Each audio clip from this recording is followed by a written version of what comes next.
पवन ढाकणे. माझं इथे हे सोलापूर धुळे रोडवरती ब्लिस रेस्टो म्हणून एक हॉटेल आहे. हॉटेल कम रेस्टॉरंट आहे.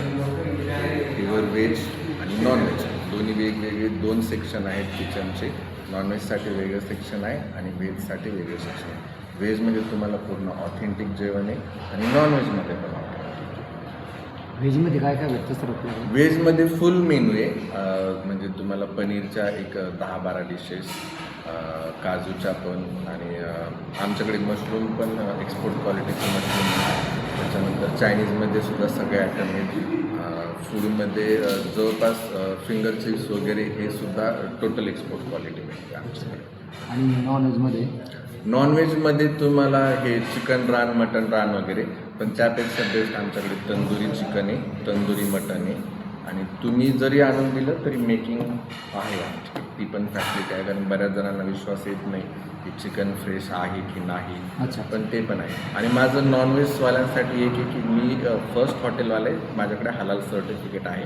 एक 8-10 दिवसामध्ये माझं येते, जे की मला नाही वाटत कोणाकडे असेल म्हणून इथं. बरोबर. पण मुस्लिम लोकांसाठी प्रॉपर हलाल पद्धतीचंच भेटतं माझ्याकडे, आणि हिंदूंना सुद्धा हलाल पद्धतीचंच खाणं मान्यता आहे. बाकी दुसऱ्या ज्या इतर कास्ट आहे पंजाबी वगैरे त्यांच्यासाठी नाही. अच्छा. आपल्या हॉटेलची स्पेशल डिश कुठली सर ज्याला चालते? ब्लिस रेस्टो म्हणून माझ्याकडे ब्लिसची एक ब्लिस स्पेशल म्हणून 3 आयटम आहेत. अच्छा. म्हणजे आमच्याकडे 160 रुपयेपासून ते 350 रुपयेपर्यंत डिशेस आहे. ज्याला ज्या रेंजची हवी आहे तो त्या रेंजपर्यंत घेऊ शकतो, असं काही प्रॉब्लेम. पण ब्लिस रेस्टो आमचं स्पेशल आहे. आपल्या हॉटेलची खासियत काय आहे सर? खासियत असं काय खासियत नाही सांगता येणार मला, कारण सगळेच हॉटेल खास असतात. पण ठीक आहे, एक चांगला म्हणजे एक काय होतं, आपल्या इकडे जेवढे धाबे वगैरे आहेत त्याचे चार्जेस वगैरे लावतात. मला नाही माहीत त्यांचे चार्जेस, पण मला असं वाटतं की ग्रामीण लोकांना पण लक्झरियस फिलिंग भेटली पाहिजे. आता आमचे काही तुतीवाले मित्र आहेत, ते 1 लाख रुपये कमवतात. इंजिनियर 1 लाख रुपये कमवतो. मग त्यांना 1 लाख रुपये महिना आहेच ना, तुतीवाले जातेच ना तेवढं.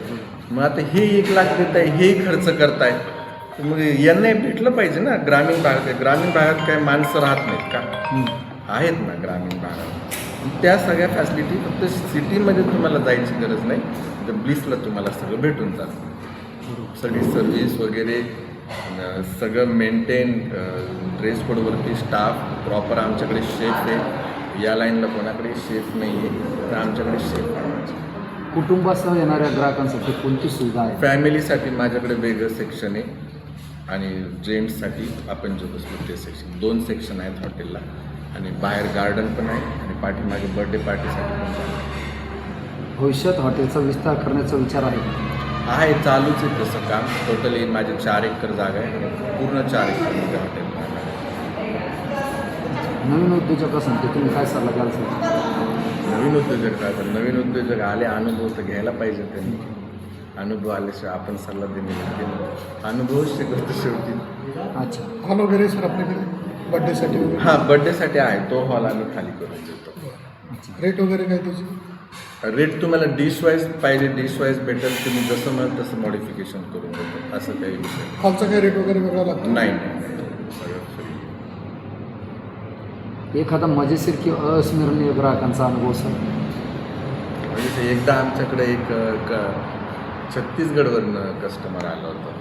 तर तो कस्टमर मला ते आता पण 3 वेळेस रिपीट झाला. तर त्यांना कर्ड राईस खायचं होतं.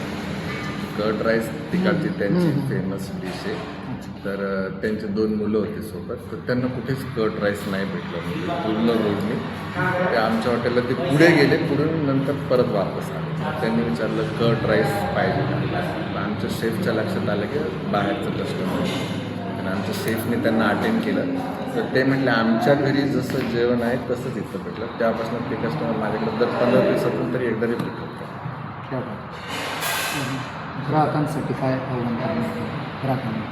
आता ग्राहक तर काय, ते तर राजा असतात. बरोबर. तर मग या एकदा ट्राय करा आमचं जेवण. बाकी तर आहे सगळं चांगलं, पण त्यांनी काही सजेशन दिलं त्याप्रमाणे चेंजेस करून देऊ आपण. सर नाव, हॉटेलचं नाव आणि पत्ता? माझं ब्लिस रेस्टो हे राजापूरच्या थोडंसं एक अर्धा 1 किलोमीटर अलीकडे, सध्या थापटी तांडा याला म्हणतात. या रोडवर NH-52. थँक्यू.